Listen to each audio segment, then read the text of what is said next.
Welcome to the D6 Family Ministry Podcast, a place where ideas, principles, and personalities come together to give you a ministry advantage that empowers the church and home.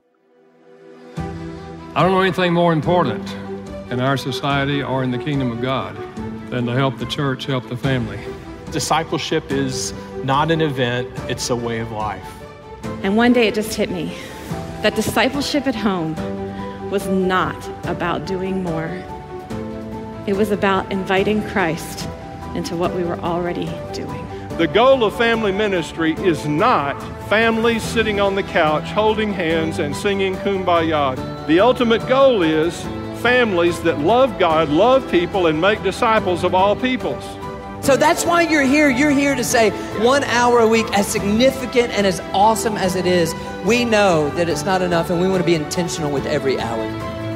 You're listening to the D6 Podcast. Here are your hosts, Marianne Howard, Ron Hunter, and Josh Wooten. Well, I am so excited about today's guest. He's actually a personal friend of mine, colleague, partner in ministry. We travel some together in Texas and tackle this topic. We actually did summer camps several years together, and he tackles kind of the guy version of this, and I tackle the girl version of this. And he mentioned something pretty hilarious in his interview about his preference for pillows in hotel rooms. And so Ron and I wanted to have a funny conversation about our preference for pillows. That's right. That's right. When he said that, I thought, oh my word, I have the same issues. And as I've compared notes to other people who travel, it doesn't seem to be an uncommon item. But in a perfect world, I like sleeping with 5 pillows. What? 5 pillows. It just creates the right nest. Let's just put it that way. The pillow cave. Yes. Yeah. Well, the nest. It just gets in all the right places, and I'm a side sleeper, and yeah, it's funny when I get up in the mornings. I always hang the little "Do Not Disturb" sign on my door when I check in. I never let in anybody into my room, and most of the time I'm in a hotel 1 to 2 nights, and I can live with no room service whatsoever. Cleaning bed, emptying trash, towels, whatever. There's enough there. But that's one of those along the same lines that Josh is talking about. You need some travel policies that protect you. Yes. And that may even include, I had a friend that went even a little bit further. He requested that the hotels remove the TV from the room he checks in because he didn't want any screen distractions whatsoever. Wow. And we need some built-in accountability in travel areas because those are those isolated times where things could happen. So What about you? Do you have pillow habits? I require 2 pillows. Just 2. I just require 2. Now I am a weighted blanket girl, but a lot of times when I'm flying and staying in a hotel, I don't have my weighted blanket because, oh my goodness, that would be its own suitcase. Yes, it would be based on the weights. My wife and I have a 20-pound weighted blanket each. Ooh, yes. We do the same thing. We have 2 weighted blankets and it's individualized. I have mine. He has his. Trying to share a weighted blanket is not a good news. No, it's not. It's not a good news. And so I need 2 pillows, but I'll tell you, Ron, I'm a little bougie in this way. I need a firm pillow, at least one firm pillow. And sometimes hotels just go too fluffy. They do. In fact, they've gotten pretty bad. And for the longest time, I'm a Hampton Inn guy. And usually there are 4 pillows on each bed when you check into a Hampton Inn, 2 that will push down pretty flat and 2 that are fairly firm as a rule. And typically the 5th comes in the closet in a bag sterilized with the extra blanket. And there's where your 5th pillow comes in for all of you who don't know. But they've gotten to where they're all the same lately. And you're right, they flatten up. Now, here's the funny thing. My wife laughed because I just ordered about 2 months ago a new pillow for the house, and it's a cube. The thing is a block. It is totally square. Well, it's a big rectangle. Okay. And you can order them. And again, I'm a side sleeper, and when I turn on the side, it just fits perfectly, and my head stays at exactly the right position. People, if you're listening, the reason why we're talking about this is your sleep matters. I don't get much of it, But when I get it, it's great sleep. And that's what we want. That's right. Well, I'm excited about today's guest. I just want to prepare you as you're listening to this. There are a lot of sticky note moments in this conversation for you to capture. And I just want to say, buckle up kind of towards the end of the conversation. He does a great job pointing you in the right direction and resourcing you on how to navigate pornography and sexual conversations and freedom. That's his heart. So I do want to prepare you to be ready to record and capture the end, especially because it's so equipping. This is going to encourage you and equip you so much as a ministry leader and as a parent on how to tackle a tough topic.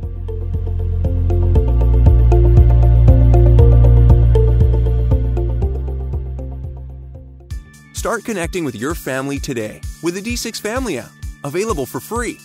Based on Deuteronomy 6, D6 is the leading voice in family ministry. Scripture teaches that parents are the primary disciplers of their children. The D6 Family app delivers resources that are updated weekly and designed to equip you for generational discipleship. Resources include family fun questions, weekly splinks, parent pages, family fun nights, foundational talks, the D6 podcast, and more. Connecting with your family has never been this easy or fun. Download the D6 Family app today.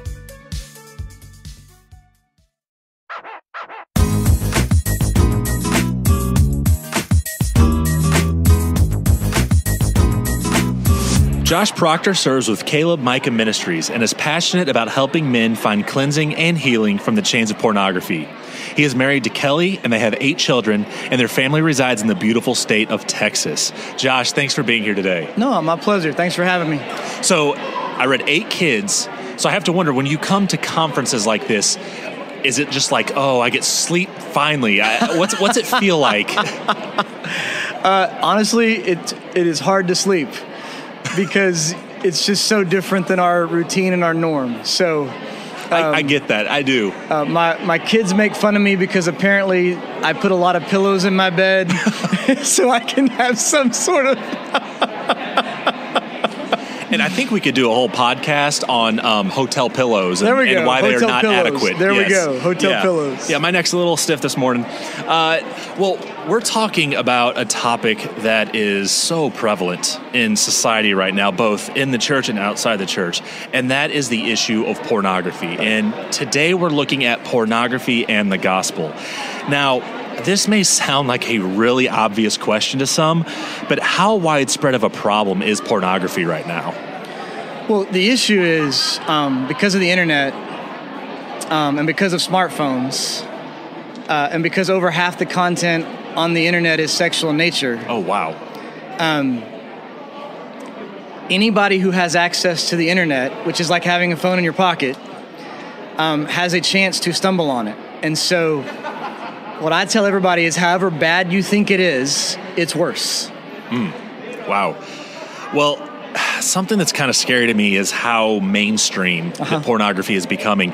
Just last week, I was reading a health magazine, and in there, there was like a Q&A with a doctor, and this doctor recommended to this couple that they watch pornography together. And I was like, wait, what? And I think, my Christian worldview saying something there isn't right.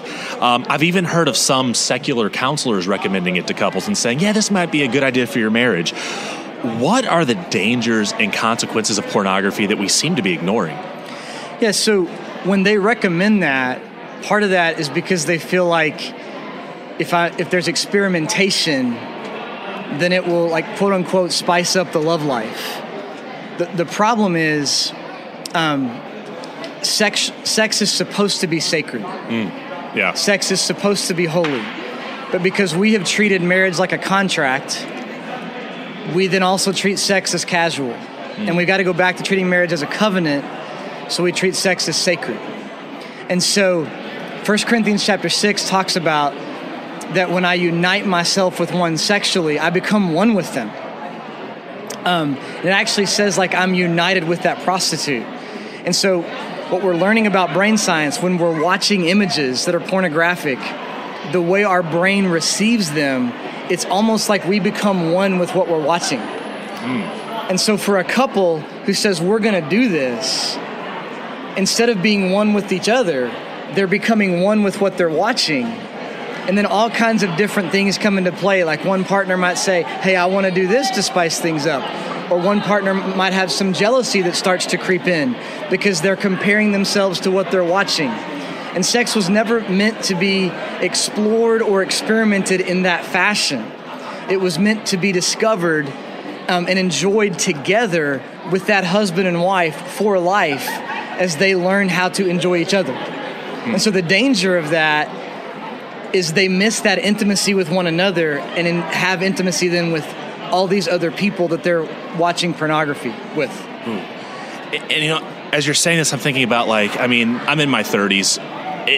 There was a time, when I was a teenager, before the internet really, high-speed internet came out, to find pornography, you kind of had to go looking for it. It might be, behind the counter at a gas station or something like that, or it was in, shady-looking bookstores.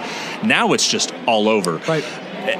Do you think we don't even know quite yet the consequences of how desensitized we're becoming and where that's going to lead us 20, 30 years from now? Oh, we're already seeing the results of that, because if you look at some of the sexual violence towards women, a lot of that is directly corresponding to treating women and viewing them as objects, through pornographic content. But even the consequences of that go beyond that, because it's pornography is not even real. Yeah. It is an image or a video that has been edited or airbrushed. And so our whole, what we see as beauty is now fake. And so it just takes all the authenticity out of, marriage and intimacy and sex and relationship. What makes people go searching for it? Is it just hormonal? Is it this loneliness? Is it an emotional need that's just unfulfilled in their life? From the people you've talked to and the research you've done, what seems to be their motive for seeking it out? So that question is actually why it is so hard for people to overcome, and why the church, I feel like, has had a very difficult time equipping their people to walk in freedom, the freedom that they already have in Jesus, is because everybody gets into it for different reasons. You could have a person who experienced the trauma of sexual abuse, and so within their brain, what's wired together fires together, and so they only view intimacy through a sexual lens. You could have someone who just out of curiosity, as an adolescent, that wanted to learn more about body and body changing, and they can Google just about anything, and then they stumble on God knows what. And then they get hooked. It could be out of boredom that you just are diving into something. There could also be unresolved negative emotions in your heart that you're attempting to escape from. And so not only do you have to deal with the issue of bowing down to sexual sin and pornography, but you also have to deal with whatever's going on in the heart. And then on top of that, what's really hard is the shame that comes. Yeah. So everyone might get into it for a different reason, but then everyone has to wrestle with the shame. And so in our ministry, what we try to help them kind of detox the idol, the flesh, what they're bowing down to, so we can try to examine what's going on in the heart. Was there some abuse in your past? Did you just stumble on it out of boredom? Is there some deep negative emotions God needs to heal? But then with everybody that we help, we deal with shame and how Jesus meets you in the midst of your shame, how he covers your sin and shame. And so that's why I feel like the church has had such a hard time helping address it, because everybody struggles for a different reason, and we want to give them a workbook and say, here's how you get free, but it's so unique to each individual. Well, Josh, you're the founder of Caleb Micah Ministries. Can you tell us about that ministry and what it does? Yeah, so my background, I was a teacher and a coach, and then I went into student ministry and was a pastor, and then I went back in to the education world for a while. And so pornography was a part of my past, unfortunately. Almost destroyed my life. Very much negatively impacted the first few years of our marriage. God in his grace connected me with two men who changed my life. But what I was excited about is less than 10 people knew about that, in my 20s, and now I'm 44. And so it's like, hey, a few people know, I've gotten help, I'm good, we're done. But fast forward to 2010, 2011, I'm at this school, And I walk in the locker room, and these middle school boys are passing their phones around and that have pornographic content on there, and it really bothered me. And so I began talking to them about that, and went to the school, and they let me do a school assembly, let me do a parent night. Other schools came, and the whole thing just snowballed. Never in my wildest dreams would I have thought that sexual sin ministry is what we would be a part of. But so Caleb Micah Ministries was a ministry that my wife and I founded. And so we named it in honor of our son, Caleb Micah. He's our 5th child who was stillborn that we lost. And we didn't name it, as a way as an ode to him or something. What we really felt like is that name Caleb Micah, which meant so much to us, is the type of men we wanted to raise up. Men of courage in the face of opposition. Men who want to live justly, love mercy, and walk humbly with God, as Micah talks about. Men who understand the depth of God's forgiveness, that it goes to the depth of the very bottom of the sea, and that God doesn't stay angry forever, but he delights to show mercy, forgiveness. So if God could show mercy, forgiveness to these men and then raise them up to be men of courage, Caleb Micah men. So we partner with churches and schools to pour into men, students, and families to help them learn how to walk in freedom from pornography and other aspects of sexual sin. Josh, I want to ask you this. If a parent realizes their child is struggling with pornography, what steps should they take? What are the do's or the don'ts that parents should think about when they approach this issue? So it's a great question. There's a lot of answers that take a long time to give, but the shortest one I can give is this. And I'll say it as loudly as I can. No shame, no shame, no shame, no shame. All shame will do is feed it and make it worse. What they've got to understand is just in Genesis 3, when God still met Adam and Eve after they messed up in their sin and shame and covered their nakedness with better clothes, that God covers our shame with his righteousness. And so the first thing they have to do is remember we're all messed up, we all need Jesus, and I'm not going to shame my child for stumbling on this. We're going to love them. We're going to hold them. We're going to care for them. We are here for you. You're not alone. We're not throwing rocks at you. God is a God of forgiveness. That's the first thing. The second thing is to have a really clear-cut plan what to do with technology. A lot of times parents are like, it's not that big a deal. They're going to be okay. In some cases, you have to really cut out all kinds of technology. And so we have a partnership with a group called Knight's Quest Ministries, and you can contact those guys, and they actually kind of help you learn how to kind of de-porn your stuff. If that's, it's not perfect, but it helps eliminate a lot of it. There's also doing things like getting rid of your iPhone, going down to just a talk and text phone. Yep, I know that's crazy. Putting whatever stipulations you put on your child, you as a parent put those same stipulations on yourself so that whatever they're walking through, you're walking through. But the biggest thing is no shame, no shame, no shame. And then trying to get to what's going on in the heart of the child. What's the real reason behind why they're going to this? Wow, that's good information right there. Now, it would be completely naive of us to think that addiction only plagues children and teens, because we know that's not the case. What wisdom would you offer to the person whose spouse is struggling with pornography? So, I can only speak from my wife's perspective, is what she told me. My wife felt like when I was struggling with that I was sleeping with other women. That was the depth of the pain for her. And so for the spouse whose husband or wife is struggling with it, to know it's okay that it hurts really bad. And to invite Jesus into that pain. And to not shame your spouse, but to express to your spouse the pain this is causing. And for the one who is in struggle, for them to understand this isn't just some little deal. Like, it is deep harm to the person you've covenanted with to love the rest of your life. That's deep and that is heavy, but that is important for us to realize. What are some resources that you can recommend for ministries and families to have on hand that will help them navigate this issue and walk through this issue when it hits home?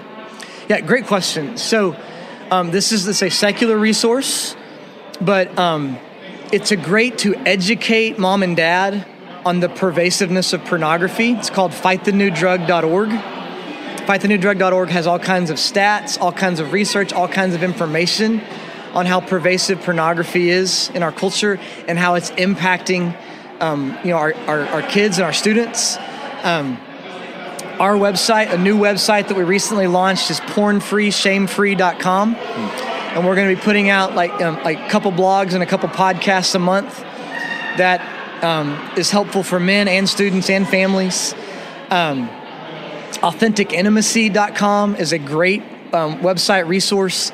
If you are a female finding yourself, wrestling with sexual sin on some level, like pornography, addiction, or struggle. Great books in the pornography journey. Surfing for God by Michael Cusick is one of the greatest resources for men on sexual sin recovery I've ever read. And then a great book for females, it's called Girls Uncovered by McElhaney. It's not just specific to a pornography struggle, but it's a medical doctor who's a believer who talks about the different chemical releases that occur inside of a woman when there is bonding with things in a sexual manner. And one more. Yeah. Sorry, sure. Just forgot. Yeah. And so one of the things that we try to encourage parents is to be proactive with their younger children.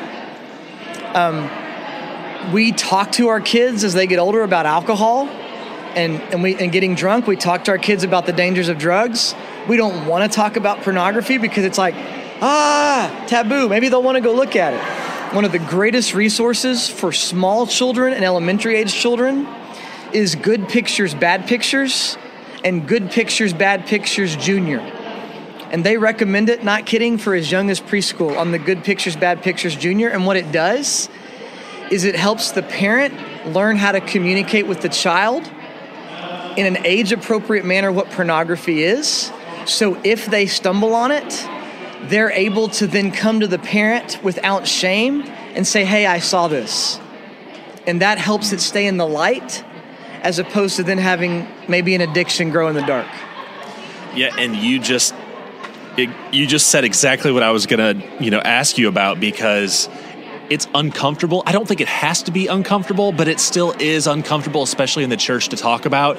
But we do a huge disservice when we pretend like it doesn't exist or like it's not a problem or it's something that we don't need to address. So at preschool, I mean, in some ways I'm like, really, preschool? My son's almost there. But when we look around us in culture, we realize they're already on the attack for the hearts of our kids early on. Josh, I thank you for sharing this. I thank you for being so vulnerable and sharing your story. I know that can't be easy, but I know that you sharing your story and being honest is changing the hearts and affecting the lives of so many people. So thank you for what you're doing with your ministry, and thank you so much for talking to us today. No, it was my pleasure, man. Thanks for the time. Really appreciate it.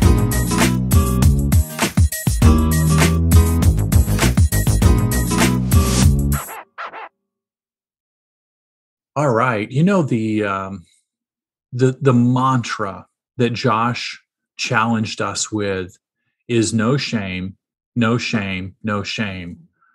The first time I had the conversation with my son, and I'll not go into great detail with this, but we had multiple conversations leading up to it. But when I realized that it was occurring, that was the approach that I took then, was no shame and complete open and honesty with him that he was not alone.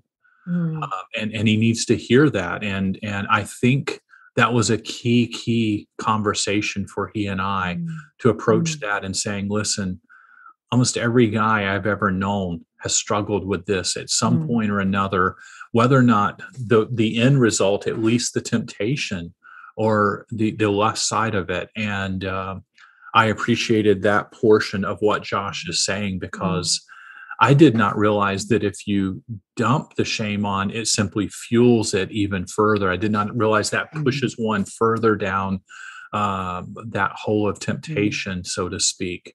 Well, take us from a female perspective of having heard Josh talk. What you're talking with him at various conferences. You said he tackles the guy thing, you tackle the girl thing.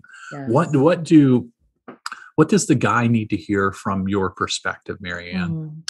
A couple of things. First of all, I want to just say, I don't know if you caught the part where Josh got choked up and talked about men of courage facing opposition and his call to rise up godly men who fight for holiness. And I'm raising 2 sons. And so I just want to say to you, Josh, thank you I know his heart and I know his passion for raising up godly men, but I have a similar passion to raise up godly women in the fight for holiness. And statistically speaking, Ron, the sad thing is pornography is not just a guy issue. It's a girl issue too. The statistics of girls addicted to pornography could surpass and equal boys in the next couple of years. And so the enemy hates this generation. And so I think number one, the takeaway for us, all of us in this place is we got to develop a clear cut plan with technology. He mentions a clear cut plan. And I just want to say, I shared this with Ron earlier today, and I feel really strong about this. And I say it to my students often. Sin is a strange plant. It grows in the dark and it dies in the light. And you hear Josh at the end of his conversation today, he says, keep it in the light. When we take these steps and we take these strategies and we get aggressive and we get a proactive plan and having conversations about, visual discipleship and, where our kids are looking and preparing them for what they may stumble upon and all of those things, what you're doing is you're teaching them how to kill the sin. You're teaching them how to kill and keep that plant tamed so that it can be brought into the light because it dies in the light. And that's kind of also a further conversation. Shame also keeps things in the dark. And when we dismantle shame and we allow, the Holy Spirit flashlight to shine his light in our heart, it brings it into the light. And when we're ready to say it out loud, I'll say it this way. When we're ready to say it out loud, we're ready to be free from it. Correct. What great insight. It's not an accident that we as the podcast hosts put together as bookends Arlene Pellicane and Josh Proctor. That's right. Because the first is when we get our digital vegetables and digital candy under discipline. Yeah. Then the second side of what Josh is saying to us about the areas of pornography become a whole lot easier to manage. So I would really, if you skipped last week, go back, pick that one up. Think about last week in light of what Josh has just challenged us with and put these 2 areas together. And if this is still a tough area for you, I would ask you to consider the resources. You're probably a subscriber to D6 Plus. Go in there and find the toolbox and say, hey, what do I say to my kids who are contemplating porn or we think they viewed porn for the first time, or to deal with managing technology or any of these 250 plus topics that we have in there? Here's how we navigate these really difficult conversations. And none of us, I think, would claim to be experts in these fields. That's why we're bringing on people who are experts to help you and then give you tools. I wanted to also add that Josh has written 2 incredible blogs for D6 Family on this very topic. They are so practical. In fact, when I sent his content over to one of our editors to review, he was just so blessed and he was like, this was incredible just for me to read. And so it's powerful. There's a lot of traffic. In terms of you guys have heard me say this before, we have to be resource brokers as ministry leaders. That's what we have to be. And Josh is extremely practical in the way he writes. And so I want to just encourage you, if you also were looking for just more resources on how to have this conversation and be equipped. He wrote 2 recent blogs on the D6 Family blog. You can find it on the D6 Family app by Josh Proctor, and they will bless you and your ministry and your parents so much. Or you can go straight to his blog. It's entitled pornfreeshamefree.com, which, by the way, I was sitting here earlier. I'm on his list. When we met a long time ago, I got added to his list. And while we were sitting here, he released one while we were talking. And so I got the notification on it. So check out these resources. It's these kinds of resources, along with some memorization of some key Bible verses and the boundaries that we place in our lives that keep us in a healthy place. Josh, I want to say thank you for how you champion a very tough topic. Thank you for the vulnerability in which you do it and the lack of shame in pointing people in the right directions. And I will say this, I got a chance to teach one of his daughters, and you can tell a lot about people by how their kiddos respond and how they carry themselves.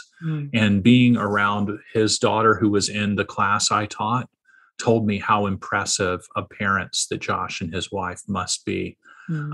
Super, super incredible people.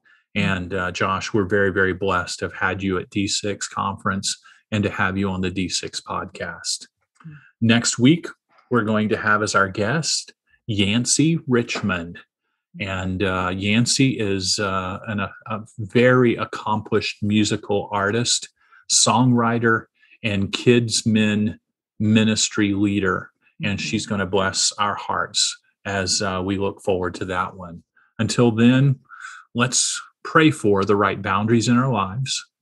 Let's pray for the right opportunities to have proactive conversations in difficult topics. And let's look for opportunities to step into generational discipleship every day. We'll see you next week.